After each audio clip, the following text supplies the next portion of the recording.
Hey y'all, Amy with Deep in the Art Creations here, and today I'm going to show you peppermint bark. Typically I think of this for Christmas time, but this can also be used at Valentine's. And let's face it, my family loves to eat it year round. I like to do mine with a chocolate bark as the bottom layer, and this is just your regular chocolate almond bark. I believe I got it at Target. You can get it in most grocery stores. This says microwavable, but I like to do mine on the stove top. I find that sometimes it gets a little dried out and crumbly in the microwave, so I always do mine on the stove top. This will be our first layer. After we do that layer, then I use just regular vanilla almond bark. And also, I think I got this at Target. You can get it at Kroger, most stores. I know our Berkshire's has it, I think Walmart. And then, if you can find them, I really prefer to use the Peppermint Crunch. It's already crushed up. But if you can't find it, you can just get regular peppermint candies, put those in a baggie, and crush them up there. I've also used a food chopper for them, so however you get those crushed up. Whenever the shortcut is available, I always get that. It's a lot easier. Okay, so the first thing I'm gonna do is I'm going to heat or melt the chocolate almond bark in my pot here. And then I like to use a spatula with that because that's gonna help me to get it out onto my pan that I have with wax paper on it. So let's get started.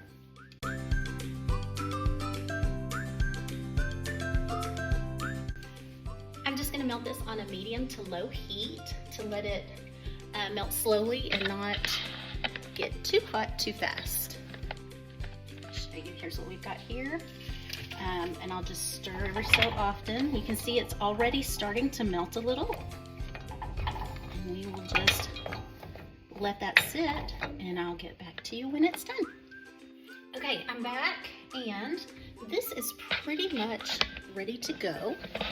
As you can see here, there's no lumps, and I'm going to just pour this directly onto my pan here with the wax paper. So I'm going to set you here, and while I spread this out, you want to go ahead and spread it fairly quickly because you don't want it to set and solidify again.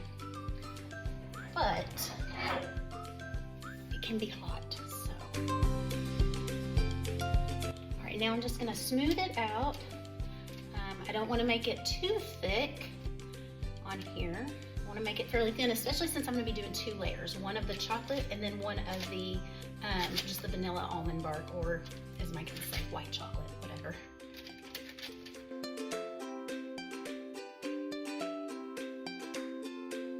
Okay, and now I'm going to put this in the refrigerator to set just a little bit while I melt the others, because I don't want it to just mix in there like a big old meshy mess with the white layer, so I want it to set a little bit. Now that we have cleaned our pot and our spatula, it's time to do the white almond bark.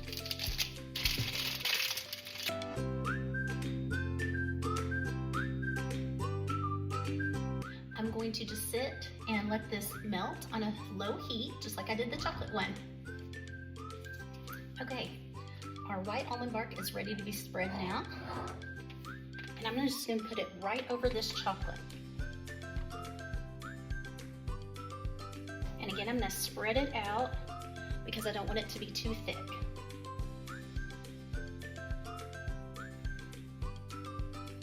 And this doesn't have to be perfect. It doesn't have to perfectly cover the chocolate. It doesn't have to be the perfect thickness throughout. You just want it to cover over top of that chocolate a little bit. So as you can see, mine marbled a little bit, and that's okay. That happens to me almost every time. And that's fine because we're also gonna cover it with these peppermints, so it won't be as noticeable.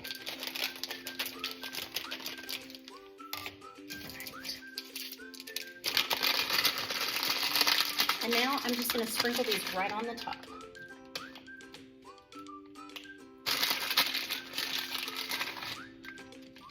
And I am very generous with my peppermints.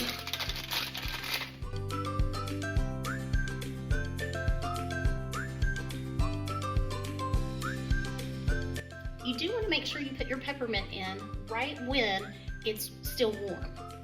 And that way it'll sink down into the peppermint bark and not just be sitting on the top. Because if you wait until it has cooled off and solidified and it's just sitting on top of the bark, it will not adhere to it. So basically you're gonna have some almond bark and then some peppermint crumble in your hand. So do this while it's still warm. Okay, now I'm gonna go ahead and put this into the refrigerator and let it sit to solidify. Okay, so I've taken it out of the fridge. It is a nice solid piece now. And the last part of this is you just break it into pieces. They don't need to be cut into even pieces or anything. I just break it. You'll see they'll come out in pieces like this. And I just break them to the desired piece. This is a pretty good size for me, so.